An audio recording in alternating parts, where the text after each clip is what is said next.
साहेब राम राम. राम राम. तुमचं नाव सर? धनंजय कोटे.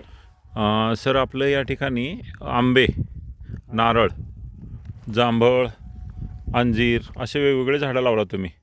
काजू पण आहे. काजू पण लावले, फणस पण आहे. फणस लावले आणि कुठलं आहे आवळाला खजूर पण आहे. खजूर पण लावले, आवळा पण लावले.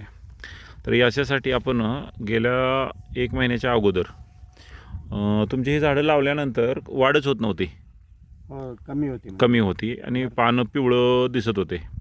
त्यावेळेस तुम्ही ग्रीन पॅन कंपनीचं हे पोटॅश, हे प्रोम आणि 12 किलोची एक भूमी पॉवरची बॅग आपण या सगळ्या झाडांना टाकले. टोटल झाडाची संख्या किती आहे? हे 317 आहेत. 317 आहेत. तर आपण जवळपास 40 ग्राम प्रमाणे 1 एकरला टाकलेलं आहे. हो, 40 ग्राम 50 ग्राम. हां, 50 ग्राम टाकलेलं आहे. आता हे टाकून किती दिवस झाला अंदाजे? 1 महिना झाला. आता मामानं टाकलं हे. मामा आता टाकल्यावर फरक काय झाला? आता हे जे नारळ आहे, अगोदरचे पानं आपले कसे होते? पिवळे रोगट होते आणि आता नवीन पान हिरवगार आलेलं आहे.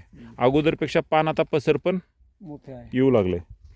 ते मागचं पण तुमचं तसंच झालं आहे, बरोबर आहे ना? बरोबर. आता थोडं इकडे या. आता हे तुमच्या मागं अंजीर पण आहे आणि हे काजू आहे.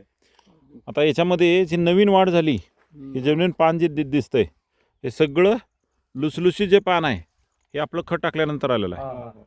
मामा फरक काय पडला? फरक म्हणजे एकदम पुरा सर्व फुटली किती. हां. आंब्याचं पण फरक पडलाय. तुमचा लिंबू तर चक्कच गेलेला होता.